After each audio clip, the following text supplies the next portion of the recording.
Welcome.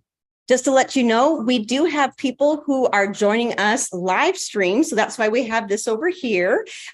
Our front row people who happen to be also our storytellers are going to be part of this stream besides those who are at the microphone. So if you're second row beyond, oh, gee whiz, you're not in it, but we know you're here in this room right now. In fact, if you don't know where you are, we are in the Hudson Home. So congratulations.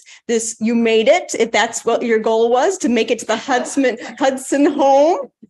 And this is the 74th house concert for Story Crossroads. And you know what's also exciting? What's also exciting is that there's continuous funding that is happening with Story Crossroads. So this is the season when we start learning more and more of what we receive for the next year. And once again, we're getting funding from Utah Humanities. We're getting funding from Utah Division of Arts and Museums. We get funding from the Zoo Arts and the Parks of Salt Lake County, or ZAP. So all these things, super important. And of course, there's donations from people like you, or even with our live stream, some of you have already donated, or some of you out here have already donated. If you just go to storycrossroads.org/donate, there's PayPal and Venmo options, and all of that helps. It doesn't just help Story Crossroads. We really pride in being able to send that money right back to the storytellers as well. So this is a fundraising concert, and half goes to Story Crossroads, half goes to our wonderful storytellers. So I just wanted you to be aware of that. But with other things, I'm going to have it up to Suzanne Hudson, who's not only our host, but one of our tellers. Bring her to the stage.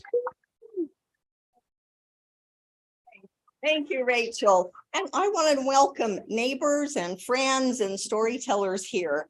And I know some of you are familiar with what storytelling is. And some of you, well, that are neighbors, this may be a totally new thing for you. So storytelling is not just reading a book to children, although, you know, we enjoy that too. So this will give you a little sample about what storytelling can be. And then you might want to follow Story Crossroads when they have their big festival in May. They have an outdoor festival. They also stream it, and it's at Murray Park. And this will be in 2024. It will be their 9th year. So let's give a big hand for the 9th year. Because in this area, there's a lot of storytelling done in Utah County because of the Temp Festival. There's a lot of storytelling done in Weber because of the Weber Storytelling Festival. But in Salt Lake County, Story Crossroads is the one who puts on a storytelling festival. And so this is what the organization is. If you're wondering, okay, well, what's Story Crossroads? What does that mean? Well, they're a wonderful organization. I was on their board for 2 years. They're a nonprofit organization, and they want to give opportunities for youth and adults to hear stories. And those stories can be, well, they can be personal stories, or they can be like stories you're going to hear tonight, which are stories of wonder and wisdom from around the world. So storytelling can be many, many things. And I am very grateful to Story Crossroads for all the opportunities they give to storytellers around the state to be able to share their talents with others. So without further ado, let me introduce our storytellers real quick. So there are 4 of us tonight. We are all members of the Utah Storytelling Guild, and we like to spread our talents around the state as much as possible. And these house concerts, that's one way that we get to do it. So when you see the 74th house concert, what that means is there have been 74 of these in different counties, in different homes, with different audiences. So it gives you a chance to see what it's all about. Now, our tellers, their names, I know you're going to remember all of them. I'm going to quiz you on them after. Okay. So our first teller is Karla Huntsman.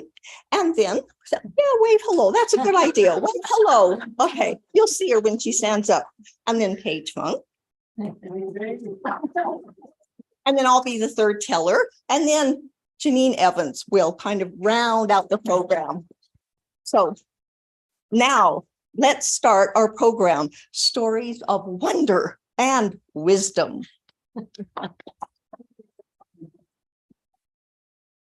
It's really, really great to be here tonight with all of you and with all of you who are streaming. I just got a text from brother-in-law and sister-in-law, Bob and Lily. Nice to see you. Nice that you're here. We're going to start with a song called Wisdom and Wonder, and you have a part to sing in this song. So we'll practice the part first. So your part is this: wisdom and wonder, wisdom and wonder, wisdom and wonder. And I'll give you a little head nod so you'll know when you come in. When I was a kid, I thought I could fly. Didn't know if I tried it, I might die. I thought giants and ogres and witches were real. Animals could talk and rocks could feel. Here you go. Wisdom and wonder, wisdom and wonder. Maybe that's a better place to be than turning on the news and seeing what we see. Maybe we need a bit of wonder today, a bit of magic, a bit of play. Wisdom and wonder, wisdom and wonder. Tonight we bring you some magic and fun. We hope you're smiling before we're done. So open up your hearts and set yourself free. Choose imagination and see what you can see. Wisdom and wonder, wisdom and wonder, wisdom and wonder. Be free. Wow, you guys are awesome. The queen hated Ananda. Ananda lived with his father, the king, and the woman he had married after his wife had died, the new queen, and Sibu, the son of the queen. Sibu and Ananda were great friends. They were as close as if they had been the best of blood brothers. But the queen hated Ananda. She knew that when the king gave up his throne, it would go to Ananda. It would not go to Sibu. She couldn't stand this thought. So one day she lay in her bed and she started moaning and groaning and moaning. And the king came in. What's the matter? I'm dying. We'll send for the physician. We'll send for a tonic for you.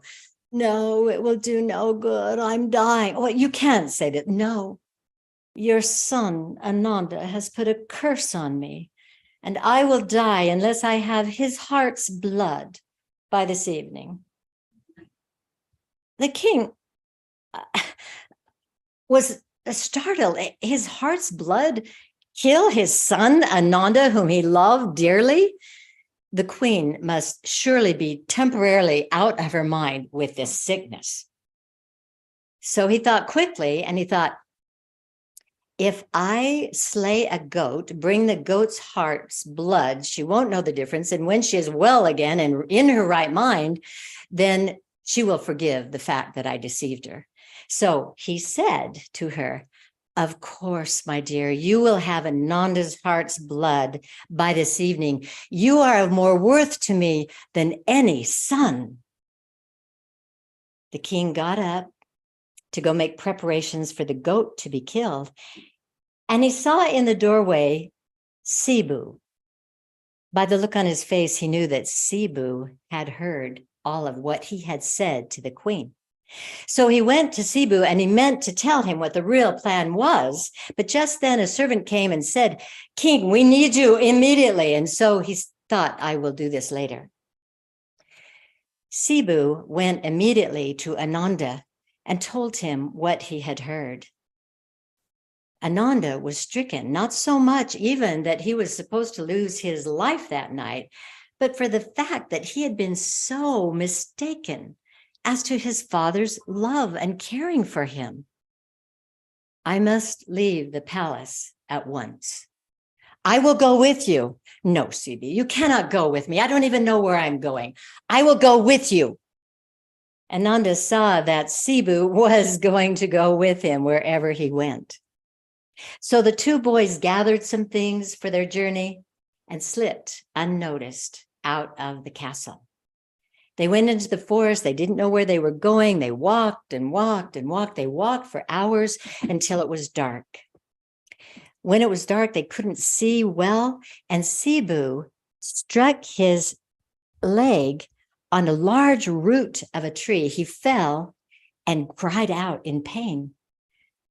Ananda felt the leg, and he knew that his ankle was broken. I will go get help.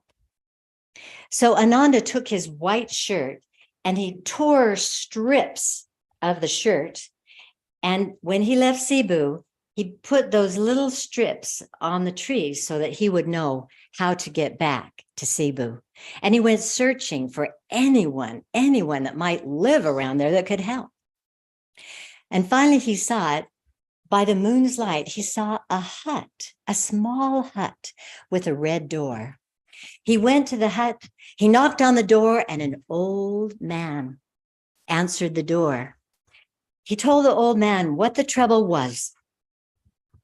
And then the old man said, yes, we will come. I will come immediately. He took a tonic, something in a brown bottle from off of his shelf, and he went with Ananda to where Sibu was. Together, they put Sibu's arms on their shoulders, and they half dragged, half walked him back to the hut.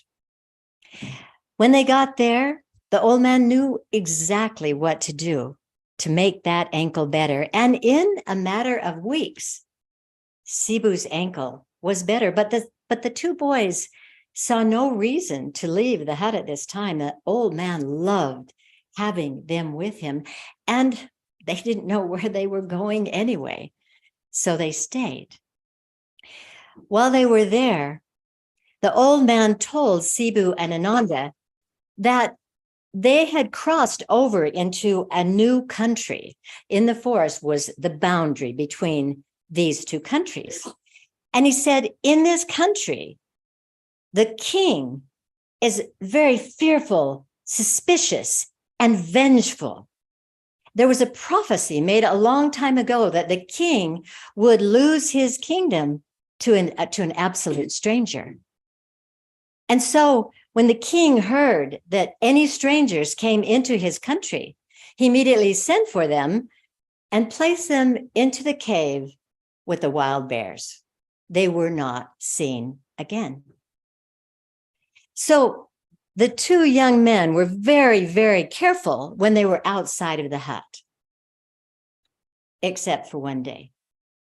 They had gotten some wood and had their backs turned. They were bringing it into the cottage, and there was a hunter who saw the two young men, the strangers. He was eager to gain favor with the king.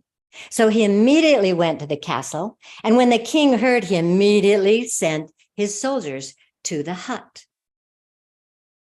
The horses' hooves were so loud, and there were so many of the soldiers that the old man heard them coming. He looked out the door and he knew these were the king's men. So he said to Ananda, hide in the loft, and to Sibu, hide in the granary. The soldiers came in, didn't knock, burst in the door. They said to the old man, where are the two young men? The old man said nothing. Come, man, I know that they're here. Where are they? The old man said nothing. And the head soldier took his sword and he placed it above the old man's head. He said, if you don't tell me immediately where these two young men are, I will slice your head in two. And at that point, Ananda, who was in the loft, jumped down from the loft, grabbed the shoulders of the soldier and pulled him back just as the sword stuck into the wooden floor. Immediately, Ananda was grabbed by the soldiers. He was put on a horse, and they began going on their way back to the palace. When they were halfway there, the head soldier said, two young men. And Ananda knew that his brother would be in trouble. And he said, I'm so grieved that my brother passed on just yesterday. We just buried him by the side of the hut. And the head soldier looked at him, not knowing whether to believe him or not, but he didn't want to go that long distance back to the hut. He wanted to get back to the palace. He looked back and forth and finally decided he was going to the palace. They got there just as the sun was setting. Ananda looked at that palace, and on the balcony was the most beautiful woman he had ever seen. Long, raven hair, dark eyes. She looked at him. He looked at her. And immediately the princess left the balcony, went to find her father, knelt before her father and said, "Father, do not kill this stranger. Do not kill this young man." And the father said, "How dare you disrespect me? How dare you care more for a stranger than for my kingdom?" Ananda was brought in, and the king said, "Take this young man and take the princess to the cave of the wild bears." So his attendants took Ananda and the princess to the cave of the wild bears. They tied their hands and their legs with ropes and kind of threw them in the cave. And it was dark. It was pitch dark. But Ananda and the princess could hear the snoring of the sleeping bears. They began whispering, telling each other of life with their fathers, the kings. They began telling each other their hopes and dreams. And then they heard stirring, and then they knew the bears were awake. They could hear the bears coming closer and closer to them until finally, when they got close enough, they could see their eyes, they could see their sharp teeth. And the bears began circling around and around Ananda and the princess. Finally, the bears got behind Ananda and the princess, and they began clawing at the ropes that bound their hands and their feet until they were free. And then the bears nudged them with their heads and their snouts, pushing them out of the cave.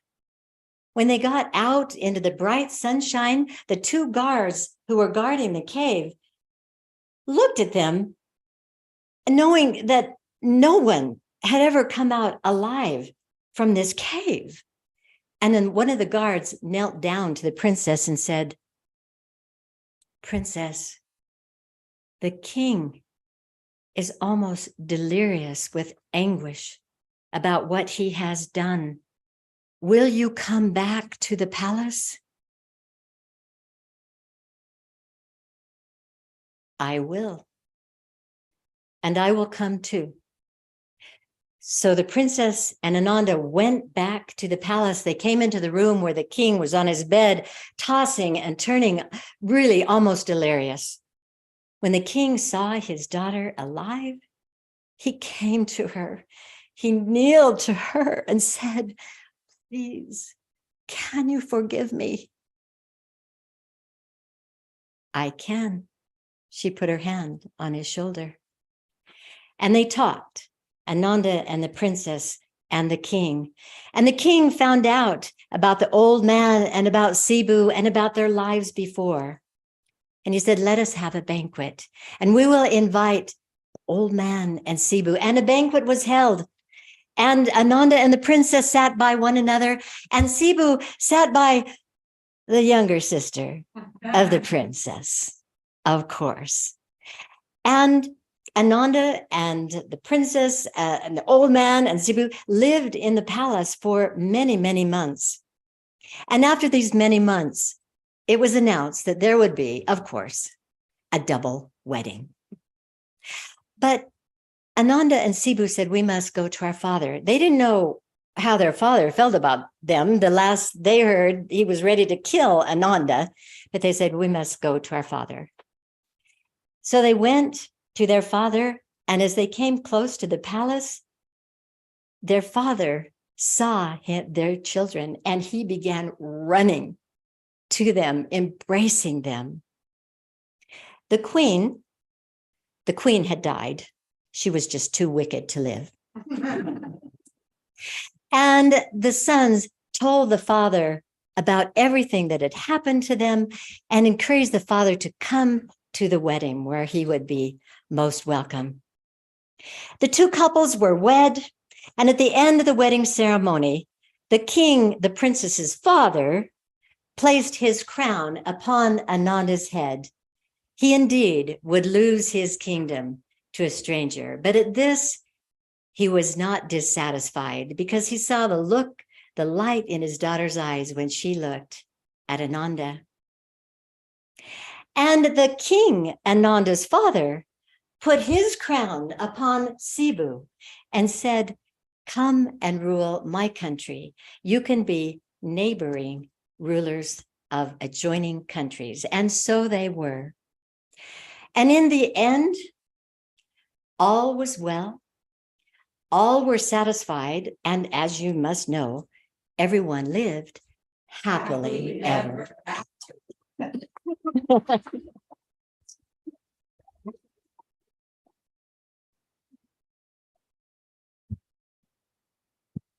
Well, welcome to those of you who have come in since we started.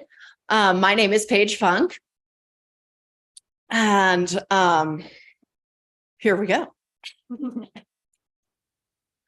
I awoke to find myself lying in a field, not in the 4-poster bed that I had gone to sleep in. The castle that I was in was gone. And it was all my fault. So I gathered up my meager belongings and I went out into the world. I had to rescue the polar bear. So I walked and I found an old woman sitting under a tree. And she was tossing a golden apple up and down. Would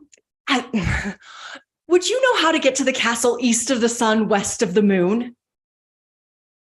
No, I can't say that I do. Why is it that you'd be wanting to know that? So I sat down on the ground and I poured out my whole story. Okay, so here's the thing. I am the youngest of many daughters. And I grew up in a house that was, well, very small.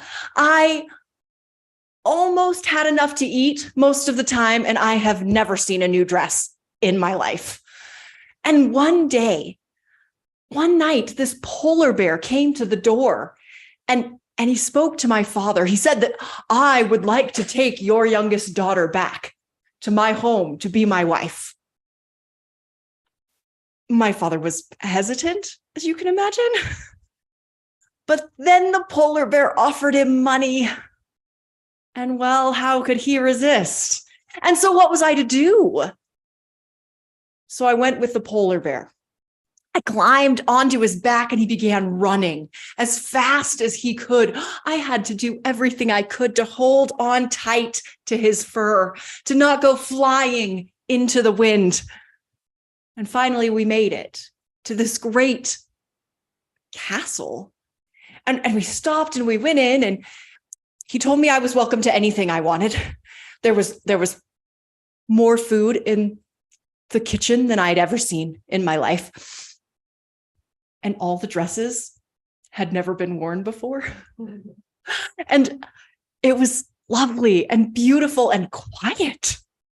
I wasn't used to quiet. But he only spoke to me at night. I didn't really see him during the day, and I started to get rather lonely. So I asked if we could go back and visit my family. It's not a good idea. Please, I am so lonely. Okay, But while we are there, you cannot be alone with your mother. She will try and poison you against me. So I tried. He took me to their new house, and anytime my mother tried to, pull me into a different room, I was talking to my sisters or helping with something, and just did my best to stay as far away as I could. But well, eventually I had to use the privy, and she caught me on my way back in. My dear, I am convinced that your husband is actually a troll in disguise. I'm convinced that he is not only just a troll, but one of the oldest and grossest trolls there is. One of the trolls with 3 great heads. For all the oldest male trolls had many, many heads. I tried not to think about it. I tried to put it off in the back of my head, but I was all alone most of the time. And when you're all alone, your brain just starts to go and go and go into the deepest and darkest and most dangerous of places. So one night, I snuck a little candle into the bed with me. And I heard him come in. And when I was sure that he was asleep, when I heard that steady, steady breathing, I climbed out and I lit the candle, and he was not a troll. He was the most handsome human I had ever seen. Okay, I can fix this. I'll just blow out the candle, and then he'll never know that I broke his trust, and everything will be fine. But I went to blow out the candle, and 3 drops of tallow fell down on him, burned him, and woke him up.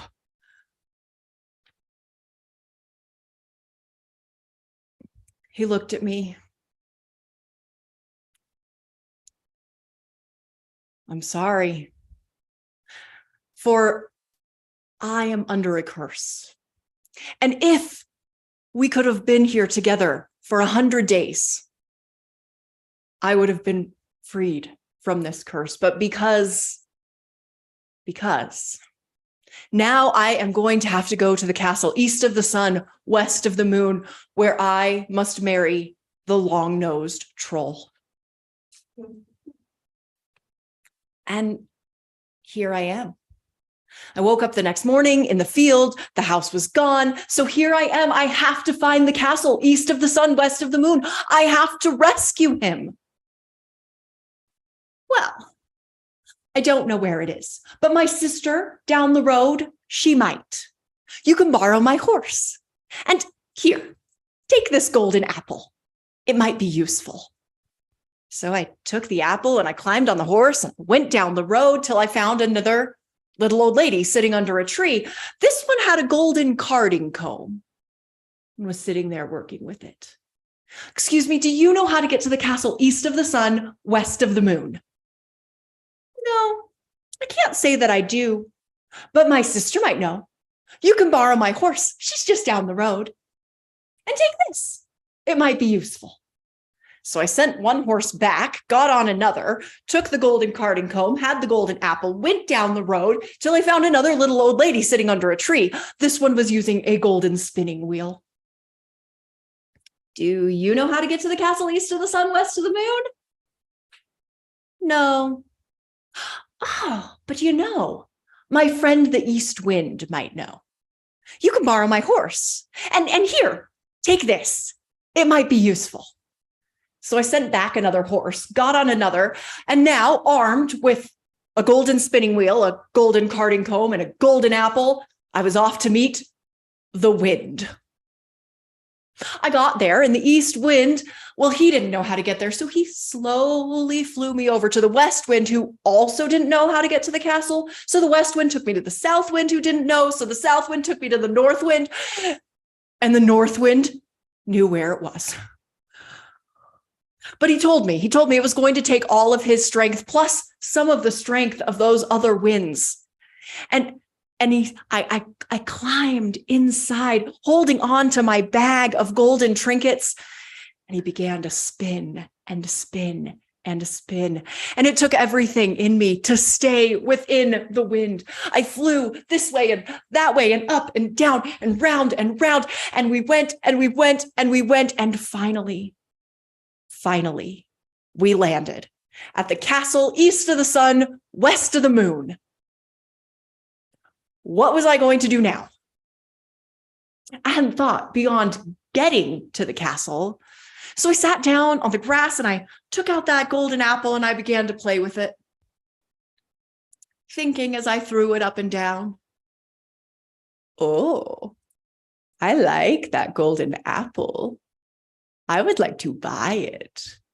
The voice came from up in a window and I looked up and there was the long-nosed troll. You know how male trolls get more heads the older they are? Female trolls, their noses lengthen. So here is the long-nosed troll looking at my golden apple. It is not for sale for neither gold nor money. What do you want for it? I would like to visit with the prince. Okay. So that night I went in and I was led to the room where the prince was, and he was asleep. And no amount of talking or jostling would wake him up. And so I cried. I sat down on the ground and I cried all of this work, all of this effort, and he's asleep and there's nothing I can do about it. I will try again tomorrow. And so I left, and the next morning I sat on the grass playing with a golden carding comb. Oh, I like that golden carding comb. I would like to buy it. It is not for sale for neither gold nor money. What do you want for it? I would like to visit the prince. Okay. So that night I went in to visit the prince and he was still asleep. I nudged him. I kicked him. I pushed. Nothing would wake him. And so I fell on the floor and I poured out the whole story. I cried and I told him everything that I had been through. I will try again tomorrow. So the next day, I was sitting on the grass using the golden spinning wheel. Oh, I like that golden spinning wheel. I would like to buy it. It is not for sale for neither gold nor money. What do you want for it? I would like to visit the prince again. Okay. So I went in that night fully expecting a sleeping prince, but he was awake. What happened? How is it that you are awake? The servant girls in the room next door, they've heard you these past 2 nights, and they heard your story. And so they told me not to drink anything that the long-nosed troll brought me. So I only pretended. So I am awake. Okay. We just need to make a plan so that we can rescue you, so that you don't have to marry the long-nosed troll tomorrow. For the wedding was set for that very next day. And so we sat and we talked and we made what we thought was going to be a really good plan. Fingers crossed. So the next day, while I was sitting out on the grass, the prince and the long-nosed troll and all of their wedding party came out, and they were about to begin the celebration and the festivities when the long-nosed, well, not the long-nosed troll, when the prince stood before everyone and said, "There is a problem. For I have this shirt that I would like to be my wedding shirt, but it has these 3 drops of tallow on it. What? Only the woman who is perfectly right for me will be able to clean this shirt." The long-nosed troll snatched it out of his hands and she began to clean it. And it just seemed to get dirtier the more she cleaned. And dirtier and dirtier. Her mother yanked it out of her hands, and it turned black almost immediately. For you see, trolls. Some of the magic of trolls is that inability to make things pure again. And so I stood before the party and I said, I can do it. I can clean the shirt. And so I took it and I dipped it into the water and it came out fresh and clean and white. And so the prince and I were married and we lived happily ever after.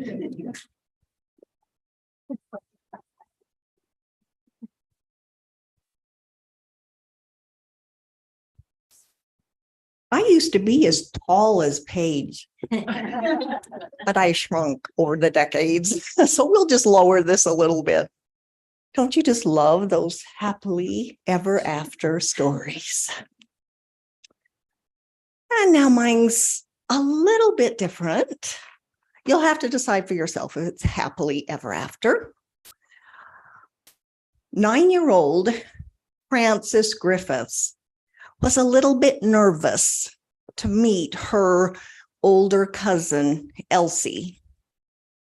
She didn't really want to go anyway, but it was during World War I. They called it the Great War. But she said, "What's great about this? My papa's gone off to fight in France, and we have to go live with my mother's sister and her family." And they did. And so when they went to the little village of Cottingley in England for the very first time, Frances met this other family. She met her aunt and her uncle, and then she saw Elsie waiting for her. And Elsie came over to her and said, "Frances, come on upstairs and I'll show you the bedroom where you're going to share with me for the next little while. And oh, show me that doll that you brought. I used to play with dolls and I still have some of mine. Oh, and that book, Princess Mary's gift book.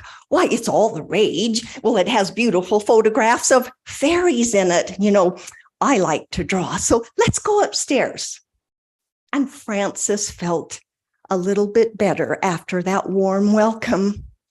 But school was hard and she wasn't making friends. It wasn't until she discovered the beck behind their house that she knew things were going to be all right in Cottingley. Now, a beck in England is a waterfall. And I'll tell you how she discovered the beck. And this is after all the grown-ups said, "Don't go to the beck. It's dangerous down there with all that water." But of course, as soon as they said that, that's what she wanted to find, right? That's what 9-year-olds do. Well, there was a little path right out the back door. And then she followed the path and it went to the edge of a big ravine. She climbed down into the ravine and it was magical. She could hear the waterfall and the stream, and there were ferns and wildflowers, and the sun came filtering through the trees, and there were birds. Oh, it truly was a magical place. And she didn't have much to do after school, and the grown-ups were busy, and so she would sneak off to the beck. And she would sit, and she was a very patient girl. And she would sit and think about her book and think about the fairies. And she had learned from that book that you can't rush the fairies. She was very optimistic and very patient. And after a while, she saw, well, a little flit of emerald and violet in her peripheral vision. Oh, all right. This was portending to something good. And then one day, well, she just saw some little men walking along the stream, all dressed in green, like they were going to work. She didn't say anything. She didn't want them. She didn't want to scare them away. They didn't seem to notice her. She quite liked them. And she didn't know what else she might see in the beck. So she kept coming back. And then one day she saw the little winged creatures with translucent wings and beautiful gauzy dresses, the type of fairies that you think of when you imagine fairies. But Frances wrote in her journal, it was the little green men she liked the best. She didn't tell anyone her secret because she didn't think the grown-ups would believe her anyway. I mean, it's children really who can believe in those fairies. And so she didn't even tell Elsie, not for a very long time. I mean, Elsie was 16. That was almost an adult, and she had a job. So that made her in the adult category as far as Frances was concerned. But one day, Elsie was free that day, and she said, hey, let's go to the beck. So they went down there, and they were just playing and laughing, and Frances was seeing some of her little friends, but Elsie didn't seem to notice. And finally, Frances couldn't stand it, and she said, Elsie, cannot you see the fairies? They're all around us. And Elsie stopped and smiled. She didn't confirm whether she saw it or not. She did not confirm nor deny the existence of fairies at that point, but she said, oh, Frances, let's go across the stream and go exploring over there. There's some things I want to show you. It's been a long time since I've done this. Now, Frances knew better. She wasn't supposed to go across the stream. And if they got their shoes wet and their dresses, I mean, the girls wore long dresses then, and if they got wet, then Elsie's mom, Aunt Polly, they were going to be discovered. But Elsie, she was very determined and very persuasive. And so off they went across the stream. And sure enough, shoes and dresses got wet. But they had a great time over there. And then they realized, uh-oh, we're late for supper. So they hurried home. And when they got home, they ran upstairs to change real quick. But when they came down the stairs, there was Aunt Polly. And Frances came down the stairs first. Frances, what's this water here? You've been to the beck. Aunt Polly, don't you Aunt Polly me. I have a mind to send you to bed without any supper. Well, Aunt Polly, I go to see the fairies. What did you say, child? I go to see the fairies, Aunt Polly. And just then, Elsie came down the stairs and she said, that's right, Mom, she does. Well, that was the beginning of all the teasing. Now the adults wouldn't leave them alone about seeing fairies in the beck. And Elsie didn't like to be teased. And so she said one day, Frances, I think we need to go get a photograph of those fairies, and then the grown-ups surely will leave us alone. So she borrowed her father's camera with permission. And off they went to the beck. And they could only take one picture because in those days it was like a little box camera and it had a glass plate in the back. And that's what the image would go on. Not like our cell phones and digital cameras and all of that we have now. So they came back from the beck with their one picture, gave it to Elsie's dad, and he had a little dark room in the basement of their home. And he went downstairs and he came back with the picture developed, and he said, oh, I don't know what you girls are up to. And because in this picture, there was Frances with 4 little fairies around her. He says, foolishness, girls. And he just went off. So for good measure, they thought they better get one more. So next week, they took the camera and did one more picture. And this time, when he went down to develop the picture and he came back up, there was Elsie. Now, this time the picture looked a little bit different, and there wasn't the little flying type of fairies. There was a gnome about this big, and there was Elsie with her hand out like this, and the gnome. So it was like they were trying to touch. And again, Elsie's father said, "Oh, girls, I don't know how you did that. But there's no such thing as fairies." However, Elsie's mother, she kind of opened up the door to the possibilities that maybe fairies did exist. Maybe she remembered something from her own childhood, but for whatever reason, she took those two photographs and she took them to the next little town where there was a meeting of the Theosophical Society.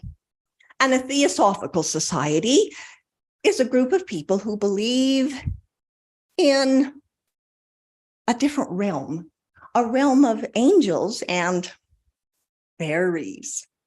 So she felt right at home there, and she felt better about sharing those photographs. And so she took them and she showed them to somebody who got really excited. And he took them and showed them to someone else who authenticated them.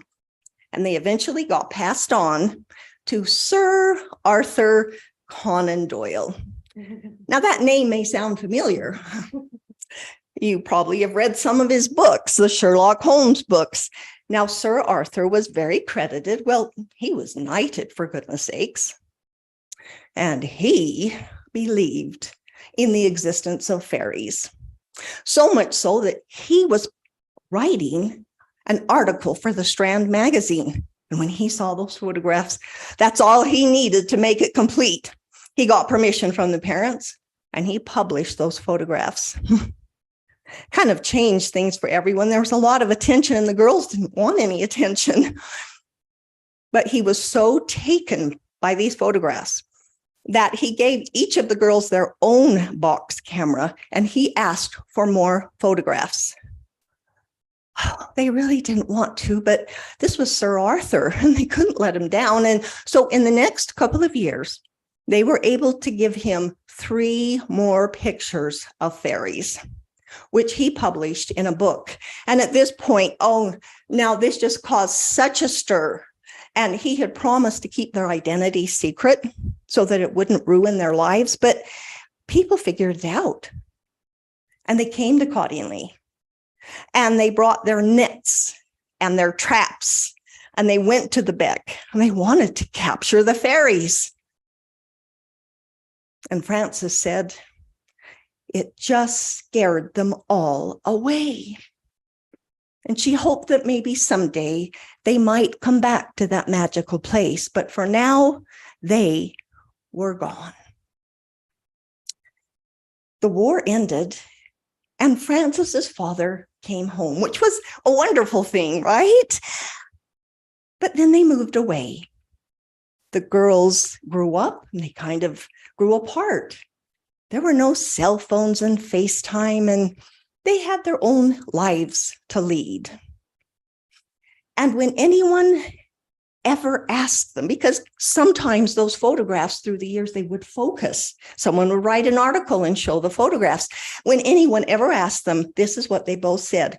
We took the camera, we pointed it, and we took the picture of what we saw.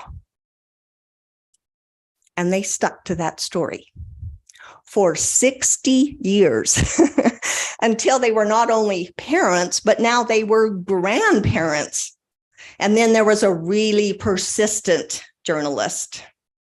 You know, they can be sometimes. And first he went to Elsie. Now, Elsie had been out of the country, but she'd moved back to England. So he found her first and asked her some very pointed questions.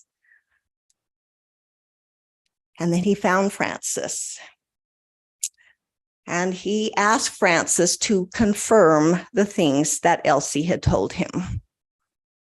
Well, sir, yes, it's true. Elsie painted the fairies. She used my book as an example. And then she took gum and hat pins, her mom's hat pins, and stuck them in. And then we placed them around. But we did take the camera and we pointed it and we took the picture of what we saw. That was not a lie. And we meant no harm. We just wanted to have a little bit of fun. And well, see, it made people forget the war for a little while. And then we couldn't disappoint our parents or Sir Arthur. So we kept our secret. But sir, that was for 4 of the photographs.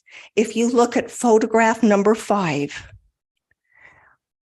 it was getting late in the day. We just wanted to be done and produce this last photograph. There was mist in the plants, and we took the camera and we did just, we took the picture of what we saw. We didn't even know what was in there. But when it was developed, you can see little faces and wings. This photograph is different than the others. And until Frances passed away in 1986, she said that 5th photograph was real and that fairies really do exist. So now I ask you, what do you believe?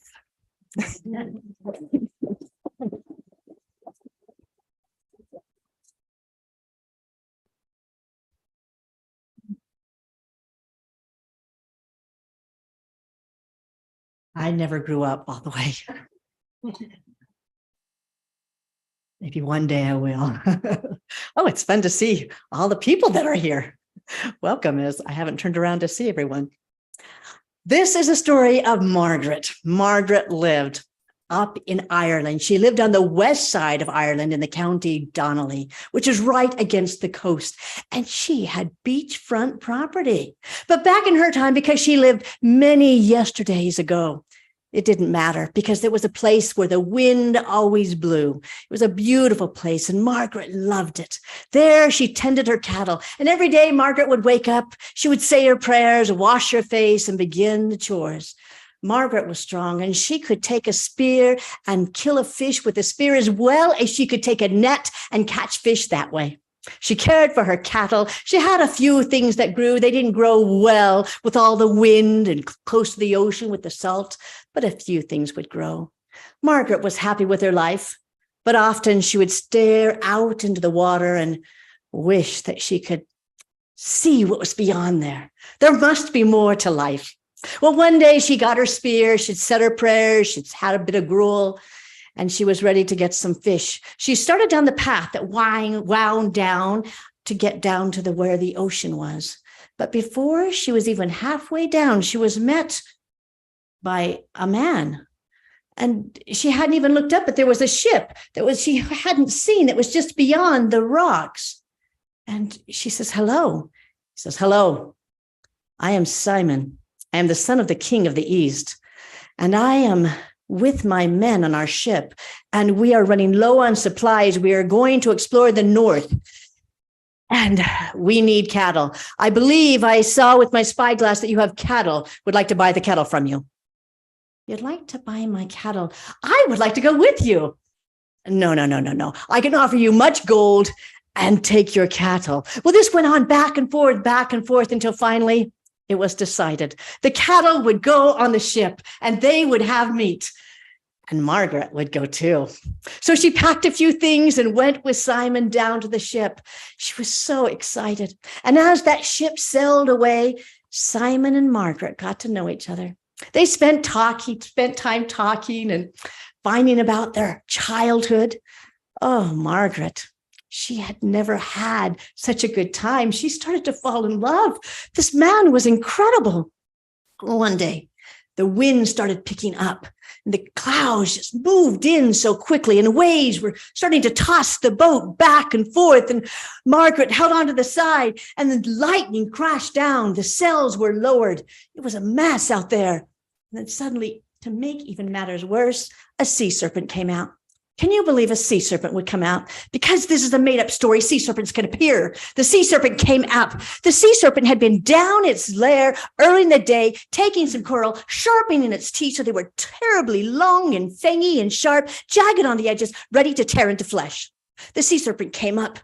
Margaret, she had this beautiful red hair. It was all curly like Paige's. It was beautiful. And that sea serpent came up out of the water, stared at the people on the boat and said, "I want the red woman. Give me the red woman." Well, Simon got his sword out. He said, no, you may not have her. And he said, "Then I will take you on." Simon said, "No, you will not." When Margaret heard that, she went to the other side of the ship. She lowered a boat into the water and she moved herself around the ship. And the water was tossing and turning that little boat. But with all her strength, she called out to the wind, "I am here, take me." The sea serpent saw the beautiful red woman and thought, "This is what my fangs have been waiting for." Margaret, she was prepared though. She stood up in that boat, keeping herself balanced. And in the folds of her skirt, she had taken an axe. And when that great sea serpent came down close, she was ready. She took that axe and she threw it with all her strength. It hurled into the air and landed right into the maw of that sea serpent. He went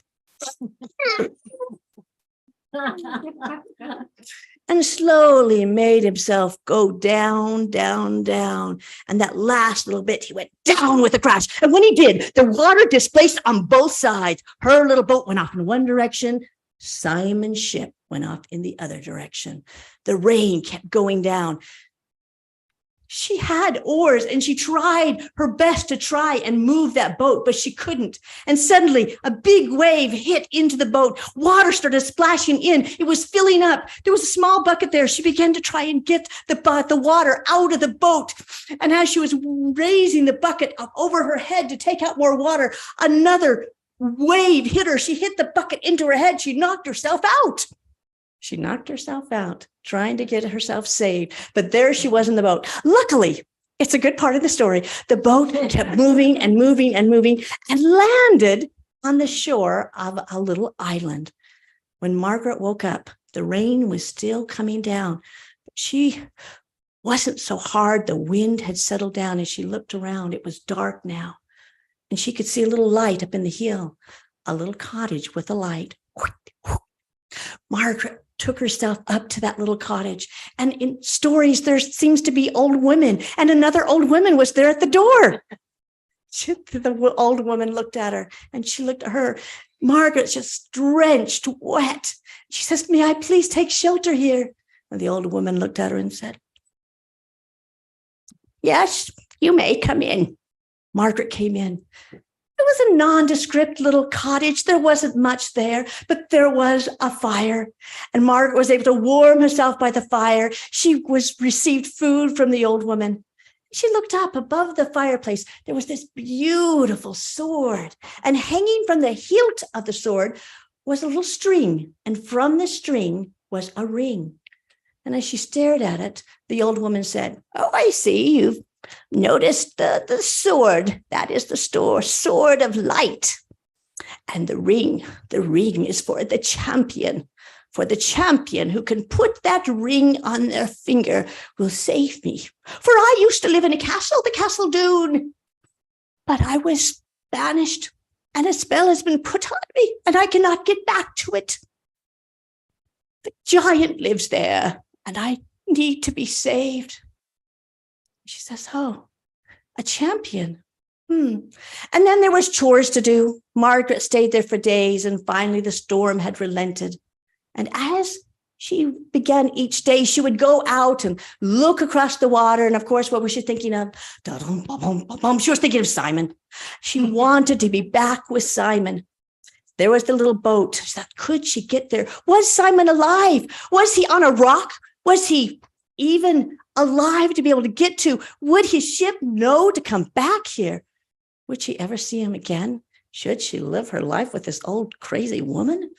But she went back and she decided she couldn't stay here forever. She would make a plan. She would try and see if she could sneak a little food in and make a plan to move out. She decided she'd leave the very next morning. The next morning, she had helped with the chores, just as the old woman wanted her to do. And when she had a chance to go outside, she knew she would take her leave and go.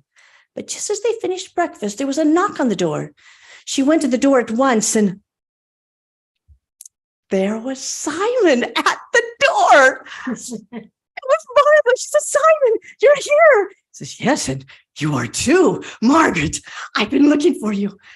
I was going to go and look for you. This is even better. He says, come, let's go. She says, yes, I will. And she turned to leave, but her feet wouldn't move. And she said, what's going on? And the old woman says, oh, you can't move so fast. I like Margaret here. She does lots of chores for me. I want her here until the giant is slain. She's so nice, and I like her red hair. Simon says, giant? What giant? And the story was told to him how there was a giant in the castle Doon that needed to be slain. And there was the sword of truth and light that was above there, but no one could use it. He says, I will try. So he took the ring and he tried it on each of his fingers, and it did not even fit, even on the smallest of fingers. He says, I will slay this giant.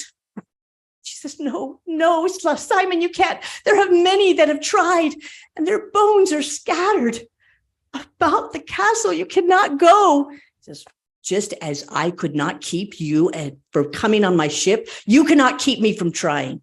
She says, oh, good. Oh, good. There's a horse in the stable. Grab the horse and off with you. I will be back for you, Margaret. I will. The horse was saddled and off he went onto the castle Doon. Well, he was off riding. Suddenly, this old woman took a little dust and she threw it in the fire. And you could see the outline and the shadow of the castle. And Margaret, she looked over and she goes, you are a sorceress, aren't you? Yes, I am. Look, you can see him. Oh, there, he's getting closer. There's the giant. This is going to be another good show. Watch. Margaret was terrified. She watched as her Simon got closer and closer. He had his own sword. He tried. The pictures weren't clear, which was good. It was not in living color. But she could tell what happened. Simon was left on the ground. Margaret looked at that old woman and says, how could you do this? You know, I loved him. I told you about Simon, and there he was, and you sent him to his death. How could you do this? Oh, you and this sword of lightning, this ring of truth. It fits. How foolish that we think a man was to be the champion. I am your champion that you've looking for. Slay this giant. And the sword came easily off the wall. She went and saddled another horse. The horses have all been trained to come back. Don't worry about trying to get it back. Good luck. And Margaret was off. As she rose, she went just for Simon. As she got close to the castle, the giant came out. And yeah, he was a giant. Huge, big black beard, clear down to his tummy. Oh, he had blackened teeth. He had some stuff hanging out of his teeth. He had bare feet, had fungus in his toes, black toenails. And he looked at her and said, fee, fi, fo, fe. What foolish mortal comes this way? Champion, hurler, hero, one blow of my club will put you in your grave. Let's do it. It was as if that sword, the power of that sword went through the hilt, went through her hand, her arm, her entire body. For she knew when to move the horse. She knew when to duck, when to parry. And soon she had the option to get off of her horse. She sliced at the giant's feet. And he went down. And then she took his head clean off. It was done. The deed was done. She immediately went to Simon. Simon, wake up. She grabbed his hand. She patted his cheek. All the things you do to try and revive someone. but nothing worked. He lay there still. Simon, I didn't know I could love someone so much. Simon, what has been done? And suddenly there was the voice behind her. It was the old woman again. Well, what has been done could be undone. Get up and follow me. There was just a bit of glimmer of hope in Margaret. So she did. She followed her into the castle. And inside the castle, the old woman went to a picture. She took a picture down, and behind the picture, there was a little cabinet. And out she pulled a key, she turned, she opened, and there was little bottles. And she took one of those bottles down. It was green. And she says, watch this. Maybe just a little more. Oh, it's good. And as Margaret watched, her hair started turning darker and darker. The wrinkles of her skin changed. There was no more sagging like I have. And her posture changed. And that skin that looked like wax paper grew youthful again. There she was. She was young. She wasn't pretty, but she was young. Her nose was still a little long, but she was young, and her hair looked healthy and nice, so there were some good things. And she said, wow, that's incredible. Thanks for inviting me for the change. And the woman said, here, you take the bottle, you take it to Simon. If there's just a wee bit of life left in him, he should revive. I don't know for sure because we don't know if there's a little bit of life left in, but go give it a try. And Margaret went out at once. She ran and she took the bottle and she gently put it up to his lips and poured some in. And the old woman that was now the young woman came out and said, not too much, not too much. That's enough. And Margaret handed the bottle to her. And Simon lay there. Simon, wake up, Simon. But he didn't. Well, I did say if he didn't have any life in him, it may not work.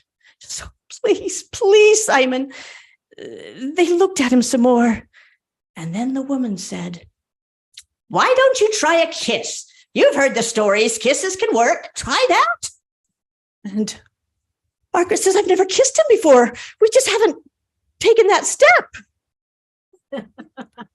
Well, now seems like a good time. And so Margaret very tenderly said, okay, I will. I'm kind of embarrassed. But gently, she put her head closer and closer to Simon. And just before she kissed, she closed her eyes and their lips met and she kissed him. And she pulled back. And there he lay. Just, give it some time. Simon, wake up, Simon, please. I love you, Simon.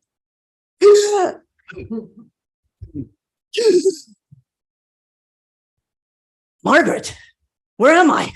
Where's the giant? Did you just kiss me? Yes, I did. Was I asleep? Yes. I wanted to be awake for our first kiss. But the important thing is you are awake, Simon. You are awake. Where's the giant? The giant is over here. What happened? And she told him the whole story. And while she told him, it gave him time to get a little bit revived because it's hard to sit right up after you've been dead for a little while or just about dead. Gave him time. So by the time the story ended, he'd gotten all the way to his feet, shook his body out and said, Margaret, you are the woman I want to marry. That's an incredible story. And you told it so well. So not only were you brave and you killed the giant, you tell a really good story. This is meant to be. Margaret, would you marry me? And she says, you didn't get down on your knee. Oh, I'll do it. I think I can get down and get back up again, but give me just a minute. And so slowly he knelt down And he took her hand in his, and it was so romantic. If there could have been a soundtrack to it, this is when it would have played into a crescendo. And then quietly, as the words came out, Margaret, you are the love of my life. You bring stars into my eyes. You make heaven feel like it's all around us. Margaret, will you marry me? And Margaret says, Simon, yes, I'll marry you. Let's go. And so they turned to leave. And she looked back at the old woman, and the old woman says, wait right here. She's not the old woman anymore. Remember, she's the young woman that was the old woman. She says, wait right here. And she ran into the castle. She came back because now she can run because she's not an old woman. She came back very quickly with a bag of gold. And she says, here, take this for your trouble. Okay. And Margaret says, you're really complicated. I know, but I'm glad to have my castle back. So they took the gold and headed off to the small boat, which took them to the big boat. The sails were raised and they went back to Simon's land. And there they were celebrated upon their return. And a marriage was announced. And there was a great celebration. In fact, their wedding celebration lasted for 9 days, but their love lasted a lifetime and beyond.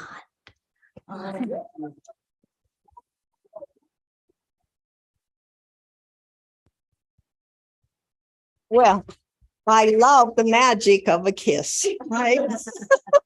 Thank you all so much for coming. Now, I don't want you to leave before you go in the kitchen. There's a lot of refreshments in there and some water. And also, if you are interested in some of those pictures I told you about in my story, they're back there on that table and the dining room table. You can check them out.